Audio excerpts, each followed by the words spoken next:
سامعین کرام، السلام علیکم ورحمۃ اللہ وبرکاتہ۔ الحمدللہ رب العالمین والصلاة والسلام علی سید المرسلین، اما بعد فاعوذ باللہ من الشیطان الرجیم، بسم اللہ الرحمن الرحیم۔ قل ان کنتم تحبون اللہ فاتبعونی یحببکم اللہ ویغفر لکم ذنوبکم واللہ غفور رحیم۔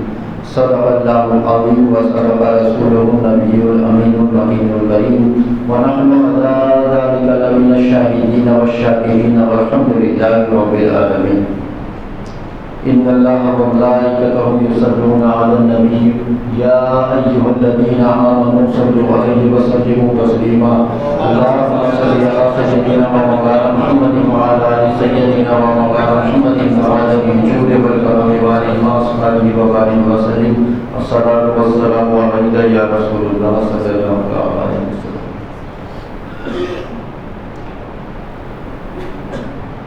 قربانی کا مہینہ چل رہا ہے، اس تعلق سے ہونا یہ چاہیے تھا کہ میں جناب ابراہیم علیہ السلام کے تعلق سے کچھ واقعات اور ان کی زندگی کے بارے میں بیان کروں، لیکن کل میں نے ایک بات ایسی سنی جس کی وجہ سے میں نے اس موضوع کو بدل دیا، اور مجھے ایسا لگا کہ اس سے زیادہ اس وقت اس بات کو بیان کرنے کی زیادہ ضرورت ہے۔ بات جو میں نے سنی آپ لوگ بھی سن لیجیے، تاکہ ہمیں ہمارا آئینے میں ہم اپنے آپ کو دیکھیں کہ ہم کہاں پہنچ گئے۔ جے پور میں ایک ہوٹل میں، جے پور کی ایک ہوٹل میں ریڈ پڑی، تو وہاں دو کمروں میں، الگ الگ کمروں میں، دو مسلم لڑکیاں ہندو لڑکوں کے ساتھ زنا کر رہی ہیں۔ پھر انہیں چھڑا لیا گیا۔ جب ان سے جا کر پوچھا کہ آپ ایسا کیوں کر رہی ہو، غیر مسلموں کے ساتھ زنا کر رہی تھی پیسے کے لیے، پوچھا گیا ایسا کیوں کر رہی ہو، تو وہ رو پڑی اور کہا کہ ہم لوگ 4 بہنیں ہیں، بھائی کوئی نہیں، اور بابا کی کمائی اتنی نہیں ہے، بڑی بہن کی شادی کی بات لگی ہے، اور سامنے والوں نے وہاں کوئی سا ایک بیڈ آتا ہے جس کا نام ہے مہاراجہ بیڈ، کہا سامنے والوں نے مہاراجہ بیڈ کا مطالبہ کیا ہے جس کی قیمت 1 لاکھ روپیہ ہے، جو ہمارے بابا انتظام نہیں کر سکتے، تو ہم زنا کر کے اس بیڈ کے لیے انتظام کر رہے ہیں۔ یہاں پہ میں نے جب یہ بات سنی تو مجھے آپ صلی اللہ علیہ وسلم کا ایک فرمان یاد آ گیا، ایک حدیث شریف یاد آ گئی۔ مفہوم یہ ہے کہ نکاح کو اتنا آسان کر دو، نکاح کو اتنا آسان کر دو کہ زنا مشکل ہو جائے، یا یہ سمجھ لو کہ نکاح کو اتنا سستا کر دو کہ زنا کرنا مہنگا ہو جائے۔ لیکن آج ہم کہاں آ گئے کہ نکاح کرنے کے لیے زنا کرنا پڑ رہا ہے۔ اس کے ذمہ دار ہم لوگ خود ہیں، اس کے ذمہ دار ہم خود ہیں۔ آج ہماری جو شادیاں ہوتی ہیں اس میں آپ دیکھیے کہ آپ صلی اللہ علیہ وسلم نے فرمایا کہ نکاح کو اتنا آسان کر دو کہ زنا کرنا مشکل ہو جائے۔ مطلب کوئی جب نکاح اور زنا ان دونوں طرف نظر ڈالے تو اسے یہ لگنا چاہیے کہ نکاح کرنا سستا ہے، نکاح کرنا سستا ہے۔ آپ لوگ باہر کی دنیا سے واقف ہیں، آپ جانتے ہیں زنا کرنے میں کتنا خرچ ہے اور نکاح کرنے میں کتنا خرچ ہے آج کی تاریخ میں۔ نکاح مطلب بہت بڑی بات ہو گئی۔ نکاح کے حوالے سے اگر میں واقعات بیان کروں صحابہ کرام کے، یہاں تک کہ ہمارے آقا صلی اللہ علیہ وسلم کے، تو آپ حیرت میں پڑ جائیں گے کہ کیا ہم اسی نبی کا کلمہ پڑھنے والے ہیں۔ سب سے پہلے آپ کے سامنے میں ایک واقعہ پیش کرتا ہوں جو ہمارے نبی صلی اللہ علیہ وسلم کا نکاح کس طرح سے ہوا۔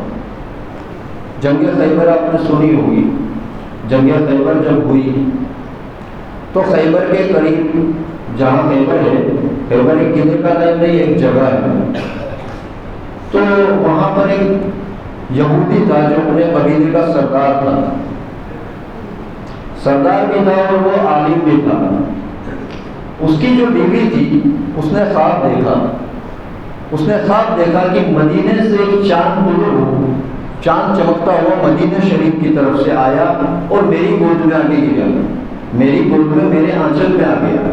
مدینہ شریف سے ایک چاند ابھرا اور وہ میرے آنچل میں آ گیا۔ اسے اس خواب کا مطلب سمجھ میں نہ آیا تو اس نے صبح اپنے شوہر سے یہ خواب بیان کیا کہ میں نے اس طرح سے خواب دیکھا۔ تو وہ قبیلے کا سردار ہی نہیں، وہ عالم بھی تھا، کتابوں کا علم رکھتا تھا۔ اس نے ایک دم تیزی سے اس کو ایک تھپڑ مارا، کہا تو میری بیوی ہے اور مدینے کے جو راجا ہے اس کی زبان میں اس نے کہا، کیونکہ جناب محمد رسول اللہ صلی اللہ علیہ وسلم خلیفہ تھے، آقا صلی اللہ علیہ وسلم ہم مسلمان اس وقت تھے، تو اس نے کہا کہ تو میری بیوی ہو کر مدینے کے راجا کی بیوی ہونے کا خواب دیکھتی ہے۔ زور سے اس نے تھپڑ مارا۔ بیوی خواب جب بیان کر رہی تھی اسے پتا نہ تھا کہ اس خواب کی تعبیر یہ ہے۔ اس کے بعد جنگ خیبر ہوئی، وہ سارا معاملہ ہم جانتے ہیں۔ حضرت علی رضی اللہ تعالیٰ عنہ کے ہاتھ کو مارا گیا اس کا شوہر، اس کے بعد سارے لوگوں کو بندی بنا کر لایا گیا، اس میں وہ عورت بھی تھی۔ ابھی یہاں پہ یہ جو معاملہ ہے یہ خالی ہمارے لیے نہیں، یہ پوری دنیا کے لیے۔ آج اگر مخالف راجا یا مخالف حکومت کا جو سرگنا ہے وہ مارا جائے اور اس کے گھر کی عورتیں بندی بنا لی جائیں تو ان کے ساتھ کیا سلوک کیا جاتا ہے؟ کچھ بتانے کی ضرورت نہیں، اور وہ جو بھی سلوک ہوتا ہے اس کو کوئی ظلم بھی نہیں کہتا۔ آج کے وقت میں آج جو کہ دنیا اپنے آپ کو بہت زیادہ پڑھا لکھا اور بہت زیادہ سمجھدار سمجھ رہی ہے، آج بھی یہ حال ہے کہ اگر مخالف بادشاہ یا راجا ہے یا کوئی منتری ہے اس کے گھر کی عورتیں اگر گرفتار کر لی جائیں تو ان کا کیا حال کیا جاتا ہے۔ لیکن جب ان عورتوں میں ان بچوں میں وہ عورت کو بھی لایا گیا، آقا صلی اللہ علیہ وسلم کے سامنے پیش کیا گیا کہ یہ سامنے کی عورتیں اور بچے ہیں، آپ صلی اللہ علیہ وسلم نے تمام کو، یہ جو عورت تھی یہ بھی گھبرائی ہوئی تھی، یہ بھی گھبرائی ہوئی تھی کیونکہ وہ دنیا کو دیکھتی آئی تھی کہ جو بندی بنا لی جاتی ہیں عورتیں ان کے ساتھ کیا کیا جاتا ہے، کس طرح کا معاملہ پیش آتا ہے، کیا سلوک کیا جاتا ہے، یہ واقف تھی اس سے۔ تو یہ بڑی گھبرائی ہوئی تھی کہ اب پتہ نہیں ہمارے ساتھ کیا ہوگا، کیونکہ ہمارے گھر کے جو مرد حضرات تھے وہ تو ان کے اوپر تلواریں لے کر حملہ آور ہوئے تھے اور وہ سارے کے سارے مارے گئے، اور اب ہم زندہ پکڑی گئی ہیں تو ہمارے ساتھ کیا ہوگا۔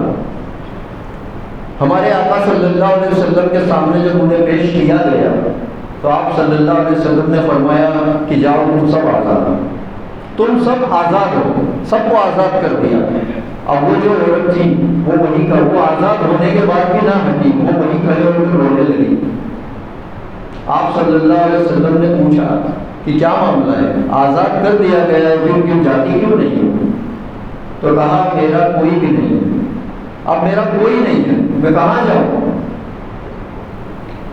آپ صلی اللہ علیہ وسلم نے فرمایا کہ اگر تم چاہو تو میں تمہیں اپنے نکاح میں شامل کر دوں۔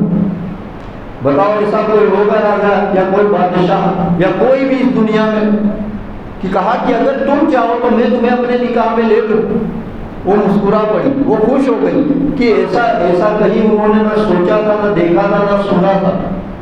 اس کے بعد وہی لشکر میں ہی آپ صلی اللہ علیہ وسلم کا ان کے ساتھ نکاح ہوا۔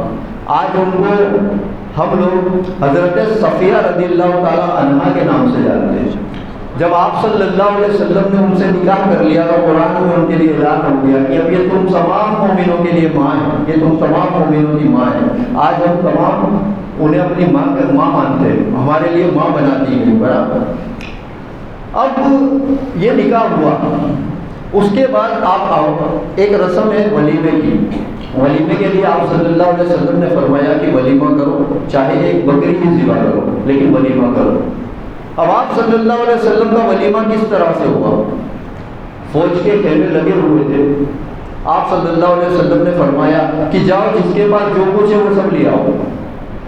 کسی کے پاس شہد تھی، کسی کے پاس سرکہ تھا، کسی کے پاس کچھ کھجوریں تھی، کسی کے پاس گھی تھا، کیونکہ لڑنے کی غرض سے میدان میں آئے تھے تو کچھ کھانا پانی لے کر آئے تھے، تو جو بچا کچھ تھا وہ لے کر آگے رکھ دیا۔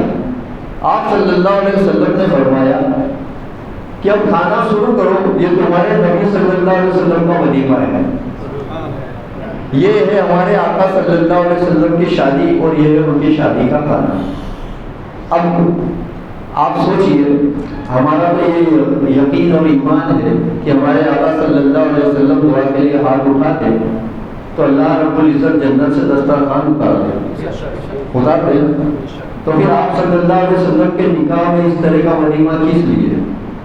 وہ امت کے درس کے لیے۔ آج شادی جب ہمارے یہاں ہوتی ہے، سب سے پہلی رسم جو یہ کارڈ چھپتا ہے نا، یہ کارڈ چھپتا ہے، اس کی کوئی اصل نہیں ہے، یہ تو بہت نئی بات ہے۔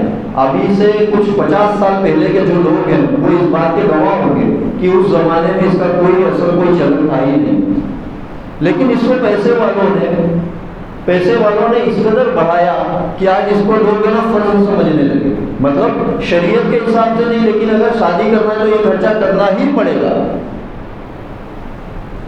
پیسے والوں نے آج نا، جو پیسے والوں نے یہ کام شروع کیا تو یہ غریبوں کے لیے بھی رواج بن گیا۔ آج اگر کوئی یہ کام نہ کرے تو لوگ اس پر انگلیاں اٹھاتے ہیں کہ اس نے یہ کام نہیں کیا، حالانکہ اس کی کوئی اثر نہیں ہے۔ پھر اس کے اندر جو معاملے لکھے ہوئے ہوتے ہیں اس میں اللہ کا بھی نام ہے، رسول اللہ صلی اللہ علیہ وسلم کا بھی نام ہے۔ انسان اس کو دیکھتا صرف کیا ہے کہ کھانا کہاں ہے اور کب ہے، اس سے آگے کوئی نہیں دیکھتا، اس میں خود بھی نہیں دیکھتا، اس سے زیادہ کوئی نہیں دیکھتا اس کو، اور اس کے بعد کوئی اس کو حفاظت سے نہیں کرتا۔ اب اس کے اندر باتیں اس طرح کی لکھی ہوتی ہیں جو مرحومین ہیں، جو ہمارے مرحومین ہیں، ان کے بھی اس میں نام لکھے ہوئے ہوتے ہیں، کہا کس جگہ پہ من جانب اللہ، کہ جو بلا رہے ہیں ان کی طرف سے، جو مرحوم ہیں، جو مر چکے ہیں وہ بلا رہے ہیں، کارڈ میں ان کے بھی نام لکھے ہوئے۔ یہ سب کیا ہے؟ اس میں اس کی اسلام میں کوئی اثر نہیں ہے، یہ صرف ایک فضول خرچی ہے، یہ صرف ایک فضول خرچی ہے۔ آج اللہ رب العزت نے اگر کسی کو نوازا، کھانے جس طرح کے ہم لوگ کرتے ہیں، جتنی تعداد، جتنی عوام کو بلاتے ہیں، جتنا مہنگا بھول کرتے ہیں، پھر جو ڈیکوریشن وغیرہ کرتے ہیں، اس میں سے کسی ایک چیز کی بھی آپ کو اثر نہیں ملے گی، ایک بھی چیز کی اثر نہیں ملے گی، یہ صرف فضول خرچی ہے۔ گناہ بہت سارے ہیں، لیکن کسی بھی گناہ کے لیے اللہ رب العزت نے یہ نہیں فرمایا کہ تم یہ گناہ کرو گے تو تم شیطان کے بھائی بن جاؤ گے، کسی بھی گناہ کے لیے یہ نہیں کہا، لیکن قرآن فرما رہا ہے کہ فضول خرچی کرنے والا شیطان کا بھائی ہے۔ آج ہم یہ جو کر رہے ہیں، ابھی ایک مثال دیتا ہوں، کوئی بھی ناراض مت ہونا، کیونکہ اس میں میں بھی ملوث ہوں، میں کسی پہ تنزیہ تنقید نہیں کر رہا ہوں، اس میں میں بھی شامل ہوں، صرف ایک بات یاد دلا رہا ہوں، ذہن نشین کرا رہا ہوں۔ آج یہ ہمارے یہاں کی شادی میں پہلے کے لوگ جو ہوتے تھے نا، وہ جب کوئی گناہ کرتے تھے نا تو یہ ظاہر نہیں ہونے دیتے تھے کہ ہم مسلمان ہیں۔ اگر کوئی گناہ کا کام کرتے تھے تو وہ یہ ظاہر نہیں ہونے دیتے تھے کہ ہم مسلمان ہیں، اتنی ان کے اندر غیرت تھی۔ مثال کے طور پہ کچھ فلمی ایکٹرس کو بھی آپ لوگ جانتے ہوں گے، جو تھے تو مسلمان، لیکن فلمی دنیا میں زندگی بھر انہوں نے ہندوانہ نام سے کام کیا، کیونکہ وہ ان کو یہ احساس تھا کہ یار اگر ہم نے ہمارا اصل نام بتا دیا تو لوگ کہیں گے مسلمان ایسے بھی ہوتے ہیں، تو انہوں نے اپنے نام کو چھپایا، نام بدل کے ہندو نام سے فلم انڈسٹری میں کام کیا۔ ہیرو بھی ایسے بہت سے ہیں اور ہیروئنیں بھی ہیں، آپ لوگ جانتے ہوں گے، کیونکہ انہیں احساس تھا اس بات کا کہ ہم اگر ہمارا نام ظاہر کر دیتے ہیں اور اس کے بعد ہم فلمی دنیا میں کام کریں گے تو لوگ کہیں گے کہ مسلمان ایسا بھی کام کرتے ہیں۔ اتنا زیادہ گرا ہوا کام تھا یہ، آج تو کوئی سمجھتا ہی نہیں اس کو غلط۔ تو ان میں غیرت تھی، لیکن آج ہم کیا کر رہے ہیں؟ ہمارے یہاں کی شادی ہے، ڈی جے آیا ہے، ڈی جے والا آ گیا ہے، اب وہ ڈی جے بجا رہا ہے، اب وہ ڈی جے والا بھی پہلے کیا بجائے گا؟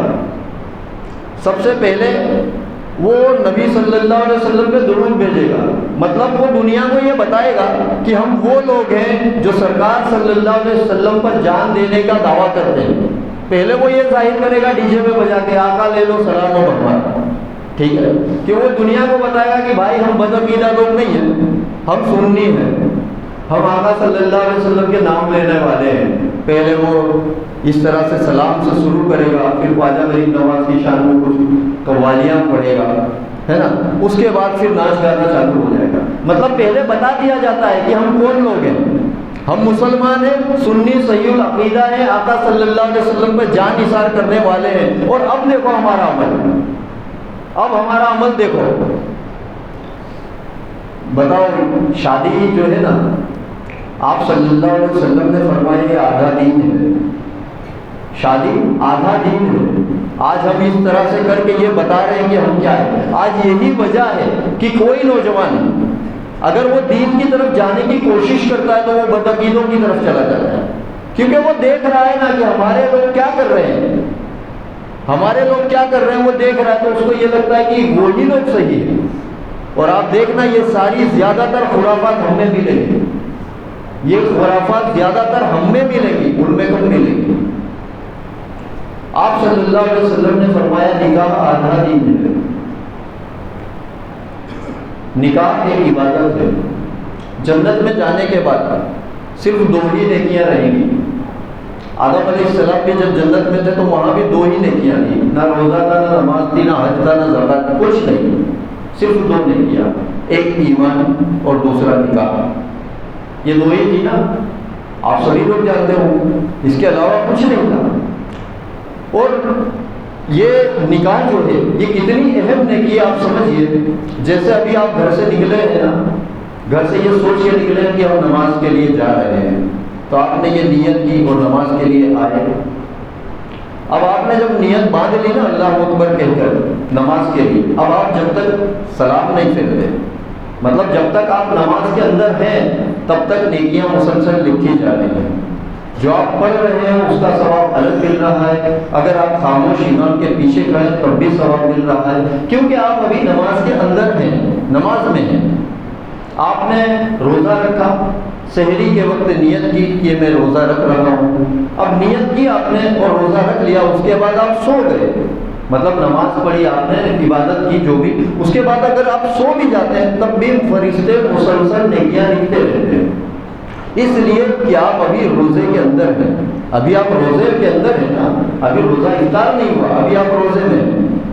جب تک آپ افطار نہیں کر لیتے تب تک آپ روزے میں ہیں اور فرشتے اس کی نیکیاں لکھتے رہتے ہیں۔ اسی طرح سے جب کوئی بندہ نکاح کرتا ہے، یہ نیکی کتنی بڑی ہے آپ اندازہ لگائیے۔ جب کوئی بندہ نکاح کرتا ہے تو وہ جب تک نکاح میں رہتا ہے نا فرشتے مسلسل نیکیاں لکھتے ہیں۔ اب یہ اتنی بڑی نیکی، یہ اتنی بڑی نیکی، اس کے لیے آپ صلی اللہ علیہ وسلم نے فرمایا تم اپنے نکاح کی مجلسوں کو، تم اپنے نکاح کی مجلسوں کو مسجدوں میں کیا کرو۔ وجہ کیا ہے؟ کیونکہ حدیث شریف کا مفہوم ہے کہ دنیا میں جو سب سے زیادہ ناپسندیدہ جگہ ہے اللہ اور اللہ کے رسول صلی اللہ علیہ وسلم کو، وہ ہے بازار، اور جو سب سے زیادہ پسندیدہ چیز ہے، جو سب سے زیادہ پسندیدہ جگہ ہے وہ ہے مسجد۔ تو آپ صلی اللہ علیہ وسلم نے فرمایا کہ نکاح کو مسجد میں کیا کرو۔ اس کی دوسری ایک تفسیر میں علماء لکھتے ہیں اس لیے کہ اگر تم مسجد میں نکاح کرو گے تو تمام طرح کے خرافات سے بچ جاؤ گے، کیونکہ مسجد میں تو آپ وضو کر کے اگر آئے ہو اور وضو کا پانی ٹپک رہا ہے تو یہ بھی بے ادبی ہے، یہ بھی گناہ ہے۔ تو جب اتنا احترام مسجد کا ہے تو آپ صلی اللہ علیہ وسلم نے فرمایا کہ نکاح کو مسجد میں کرو تاکہ کسی بھی جات کی برائی سے اس میں موجود نہ، ہر برائی سے آپ بچ سکو۔ تو فرمایا نکاح کو مسجد میں کرو۔ دوسری چیز فرمایا نکاح علی الاعلان کرو۔ دیکھو نماز میں اور نکاح میں جو سملرٹی ہے اس کو سمجھیے۔ اذان، نماز کے لیے اذان دی جاتی ہے، پکارا جاتا ہے، اعلان کیا جاتا ہے کہ آؤ نماز پڑھ لو۔ آپ صلی اللہ علیہ وسلم نے فرمایا نکاح بھی علی الاعلان کرو۔ یہ نیکی ایسی ہے کہ اس کو بھی اعلانیہ کرو۔ نماز کے لیے فرمایا کہ مسجد میں آؤ، آپ صلی اللہ علیہ وسلم نے فرمایا نکاح بھی مسجد میں آ کر کرو۔ تیسرا آپ لوگوں نے دیکھا ہوگا جمعہ ہے، ابھی خطبہ ہوگا نا، عیدین میں بھی خطبہ ہوتا ہے اور نکاح میں ہوتا ہے نا خطبہ۔ تو یہ مقام ہے نکاح کا کہ نکاح میں بھی خطبہ ہوتا ہے۔ آپ اس کی فضیلت کو سمجھیے، اس کی برکت کو سمجھیے۔ آج عورت کا اگر انتقال ہو جائے، بہت پتے کی بات بتانے جا رہا ہوں، آپ تمام لوگ جانتے ہیں، میں صرف آپ کو یاد دلا رہا ہوں، آپ اگر عورت کا انتقال ہو جاتا ہے تو کتنا اہتمام بڑھتا جاتا ہے۔ فوراً جو جانکار لوگ ہیں یا امام صاحب ہیں ان کے پاس انسان آتا ہے اور پوچھتا ہے کہ حضرت کیسے کیا کریں بتائیے، پوچھتے ہیں نا، اور پھر ہر کام بالکل شریعت کے مطابق ہوتا ہے۔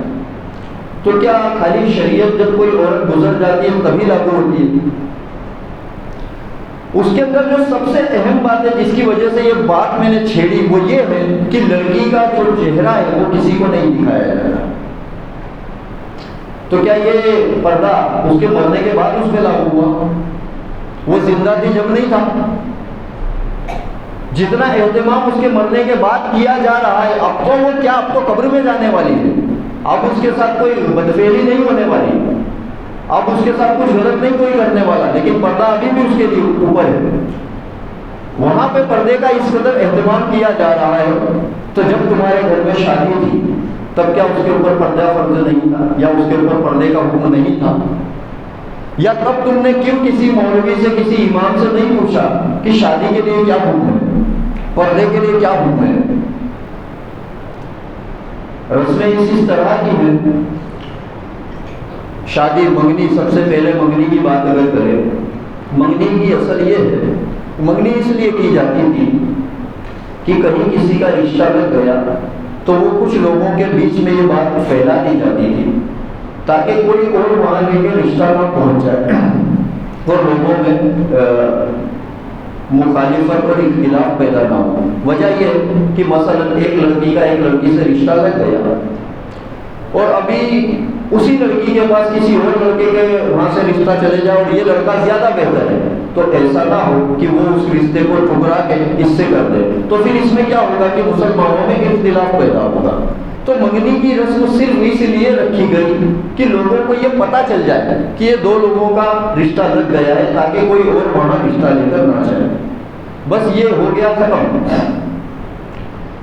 آج ہم کو کوئی خبر پھیلانی ہوتی ہے تو ہم کیا کرتے ہیں؟ سوشل نیٹ ورکنگ کا سہارا لیتے ہیں، کچھ بھی کرنا ہے تو اس کو سہارا لیتے ہیں اور بہانہ بھی بناتے ہیں۔ جہاں خرچے والی بات آتی ہے تو وہاں اس کا واٹس ایپ اور فیس بک اور انسٹاگرام کا بہت زیادہ استعمال کرتے ہیں۔ میں تو کہتا ہوں شادی کا کارڈ بند کرو اور اسی کو استعمال کرو۔ ٹیکنالوجی سے فائدہ کیا اٹھایا اگر ہم پرانے، آج ایک بات سوچو نا، میں خود آپ کے پاس آؤں اور چٹھی لے کے دوں کہ اس میں وہ لکھا ہے جو میں کہنا چاہتا ہوں، تو آپ ہنسو گے نا کہ یار جب خود آئے ہو تو بول دو نا اس چٹھی کی کیا ضرورت ہے۔ اب ہمارا حال ویسا ہی ہے۔ یہ ہندوانہ رسم ہے، یہ ہندوانہ رسمیں ہیں جو ہم میں رائج ہو گئی، پہلی کارڈ کی اور یہ دوسری منگنی کی۔ غیر محرم عورت کا ہمارے جسم سے ٹچ کرنا، صرف چھو جائے نا، آقا صلی اللہ علیہ وسلم فرماتے ہیں کہ اگر اس کا عذاب پتہ چل جائے تو انسان اپنے سر میں کھیل ٹکوانا پسند کر لے گا، سوئی نہیں اور انگلی پہ نہیں، سر کے اندر کھیل ٹکوانا پسند کر لے گا، لیکن ایک عورت کا نامحرم عورت کا جسم پہ اس طرح سے ٹچ کرنا پسند نہیں کرے گا۔ ابھی جب انگیجمنٹ ہوئی ہے تو وہ عورت محرم نہیں ہوگی، وہ نامحرم ہے۔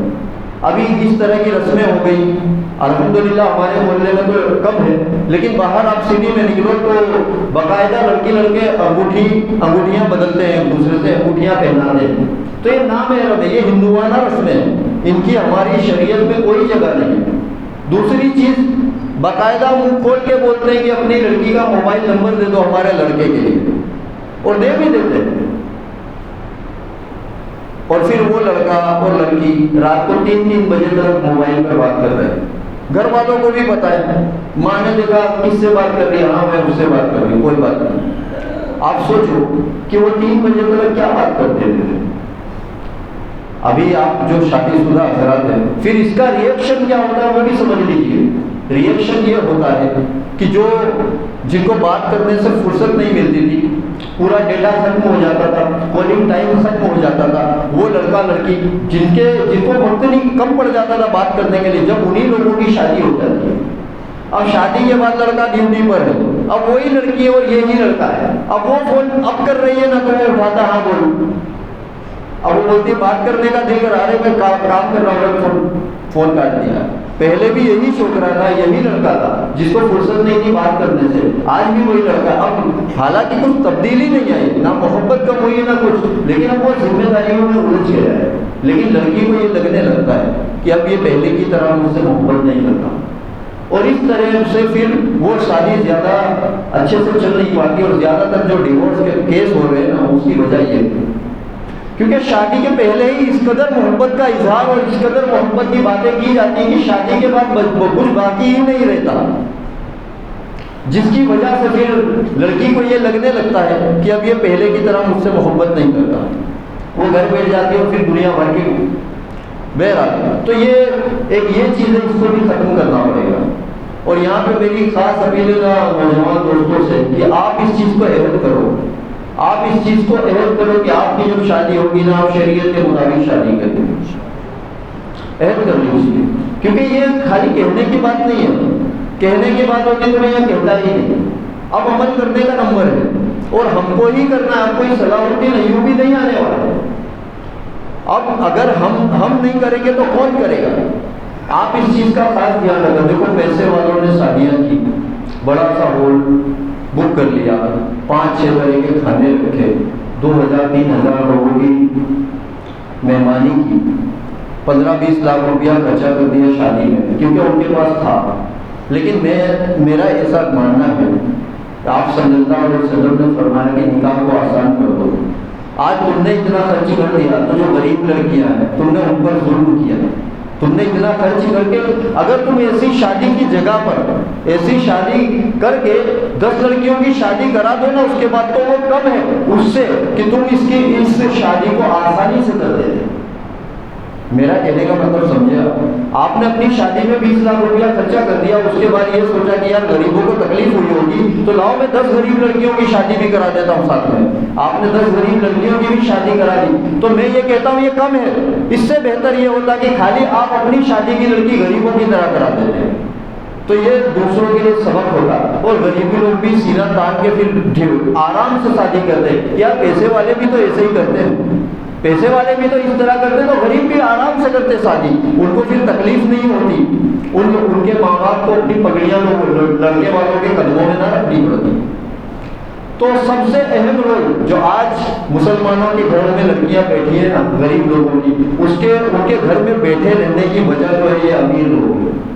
کوئی ناراض مت ہونا، کوئی بھی ناراض مت ہونا، کیونکہ یہ ہم کو ہی کرنا ہے۔ ہمارے پاس اگر پیسہ ہے، ہم یہ سوچتے ہیں کہ ہماری کمائی ہے، ہم جیسا چاہیں ویسا خرچہ کریں، تو آپ غلط فہمی کرو۔ اگر یہ آپ کی امانت ہے یا امانت ہوتی تو آپ کو کسی کو حساب نہ دینا پڑتا، ٹھیک ہے نا؟ میرا پیسہ ہے اگر میرے پاس تو میرے سے آپ حساب نہیں مانگ سکتے، کیونکہ وہ آپ کا نہیں ہے، میرا ہے۔ لیکن یہاں تو اللہ رب العزت فرما رہا ہے میں ایک ایک پائی کا حساب لوں گا، تو پھر یہ آپ کا کہاں ہوا؟ آپ کا کہاں ہوا؟ اللہ رب العزت آپ سے حساب لینے والا ہے اس کا، تو اس سے بہتر ہے کہ اس جگہ فضول خرچی نہ کریں۔ دوسری چیز شادیوں کے اندر ایک چیز ہے ابھی فوٹوگرافی۔